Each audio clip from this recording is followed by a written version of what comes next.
क्या कोई इंसान इतना पापी हो सकता है कि मरने के बाद भी उसे शांति ना मिले?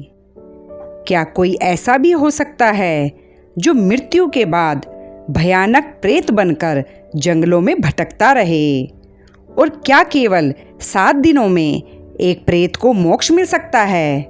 आज मैं आपको सुनाने जा रही हूँ श्रीमद् भागवत की एक ऐसी रहस्यमय और डरावनी कथा जिसे सुनकर आपके रोंगटे खड़े हो जाएंगे।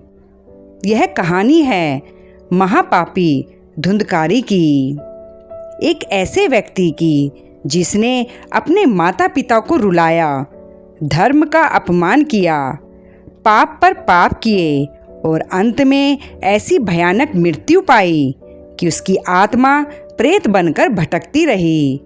लेकिन फिर ऐसा क्या हुआ कि उसी पापी को भगवान के धाम की प्राप्ति हो गई? कहानी का अंत आपको चौंका देगा, इसलिए वीडियो को अंत तक जरूर देखिए। धुंधकारी के जन्म का रहस्य।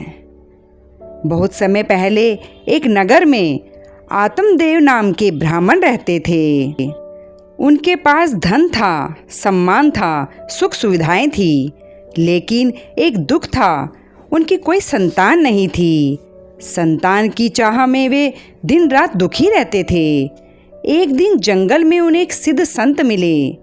संत ने उनकी पीड़ा समझी और एक दिव्य फल देकर कहा, यह फल अपनी पत्नी को खिला देना, तुम्हें पुत्र प्राप्त होगा। आत्मदेव प्रसन्न होकर फल घर ले आए, लेकिन उनकी पत्नी धुंधली स्वभाव से चिड़चिड़ी और स्वार्थी थी।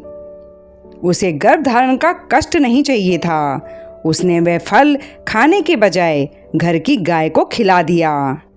कुछ समय बाद धुंधली ने अपनी बहन के नवजात पुत्र को अपना पुत्र बताकर घर में रख लिया। उसका नाम रखा गया धुंधकारी। उधर जिस गाय ने संत का फल खाया था, उसके गर्भ से एक दिव्य बालक उत्पन्न हुआ। उसका नाम रखा गया गोकर्ण। यहीं से शुरू हुई 2 भाइयों की बिल्कुल अलग अलग जीवन यात्रा। एक संत और एक पापी गोकर्ण बचपन से ही शांत, धार्मिक और विद्वान थे। लेकिन धुंधकारी वह बिल्कुल विपरीत था। जैसे जैसे वह बड़ा हुआ, उसका स्वभाव और भी भयानक होता गया। वह झूठ बोलता था, चोरी करता था, लोगों को पीटता था, जानवरों को सताता था, बुजुर्गों का अपमान करता था और किसी की भी भावना की उसे परवाह नहीं थी। उसके पाप बढ़ते ही जा रहे थे।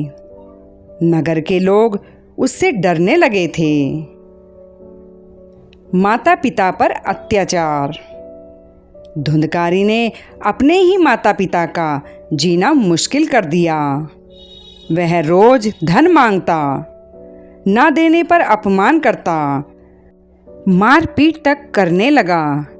आत्मदेव यह सब सह नहीं पाए। उन्होंने घर छोड़ दिया और भगवान की भक्ति में लग गए। कुछ समय बाद उनका शरीर भी छूट गया। धुंधली भी बेटे के अत्याचारों से तंग आ गई। एक दिन दुखी होकर उसने अपने प्राण त्याग दिए। सोचिए, जिस बेटे को पाने के लिए माता पिता तरसते रहे, वही बेटा उनके विनाश का कारण बन गया। पाप की पराकाष्ठा। अब धुंधकारी को रोकने वाला कोई नहीं था। वह 5 वेश्याओं के साथ रहने लगा।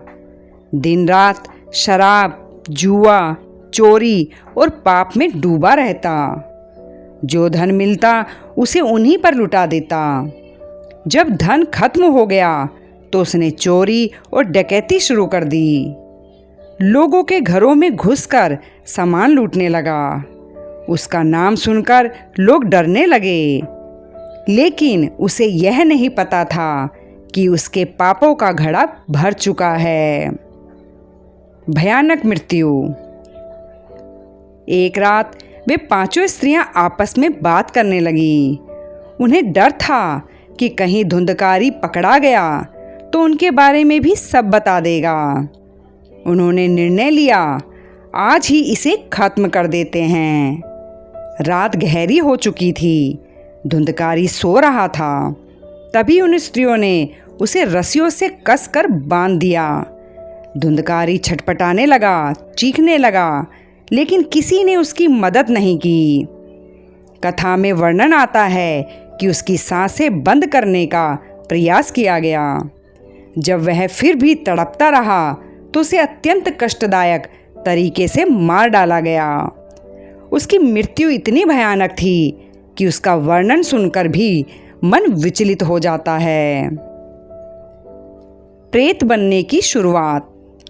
मृत्यु के बाद धुंधकारी को शांति नहीं मिली।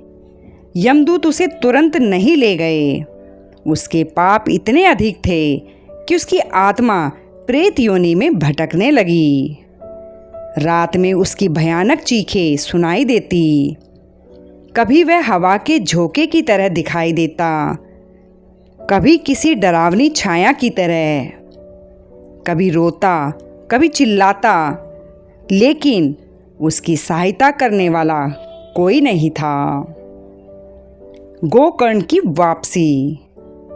कुछ समय बाद गोकर्ण तीर्थ यात्रा से लौटे। उन्हें रात में अजीब आवाज़ें सुनाई दी। उन्होंने ध्यान लगाया, तब उन्हें पता चला कि यह उनके भाई धुंधकारी की आत्मा है।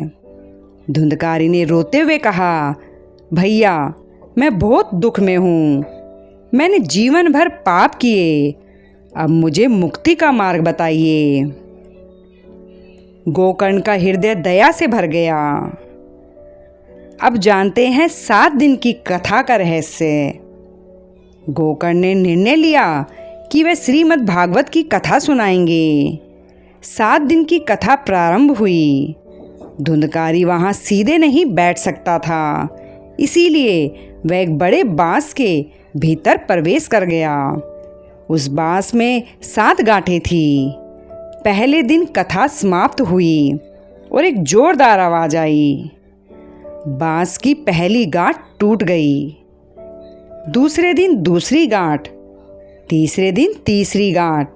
ऐसे ही 7 दिनों तक कथा चलती रही। सभी लोग आश्चर्यचकित थे, आखिर ये रहस्य क्या है। अब जानते हैं 7वें दिन का चमत्कार। 7वें दिन जब कथा पूरी हुई, अचानक अंतिम गांठ भी टूट गई। पूरा वातावरण दिव्य प्रकाश से भर गया। लोगों ने देखा, बांस के भीतर से एक तेजस्वी दिव्य पुरुष प्रकट हुआ। यह वही धुंधकारी था जो कभी महापापी कहलाता था। अब उसका स्वरूप दिव्य हो चुका था। तभी आकाश से भगवान के पार्षदों का विमान आया। धुंधकारी उस विमान में बैठकर भगवान के धाम को चला गया। कथा का सबसे बड़ा रहस्य, धुंधकारी को मुक्ति केवल कथा सुनने से नहीं मिली थी। उसे मुक्ति इसलिए मिली क्योंकि उसने पूरे मन, पूरी श्रद्धा और पूरे ध्यान से कथा सुनी थी। वह हर शब्द को आत्मसात कर रहा था। उसके भीतर सच्चा पश्चाताप था, इसीलिए उसका उद्धार हुआ। धुंधकारी की कथा हमें सिखाती है कि पाप कितना भी बड़ा क्यों ना हो, यदि मन में सच्चा पश्चाताप हो और भगवान की शरण ली जाए तो जीवन बदल सकता है। लेकिन यह भी याद रखिए, पाप का मार्ग शुरुआत में सुगध लगता है, पर उसका अंत हमेशा दुखद होता है। अगर आपको यह कथा अच्छी लगी हो तो कमेंट में ज़रूर लिखें। जय श्री हरि। वीडियो को लाइक और शेयर करें और चैनल को सब्सक्राइब करना ना भूलें। जय श्री राधे कृष्णा, जय श्री हरि।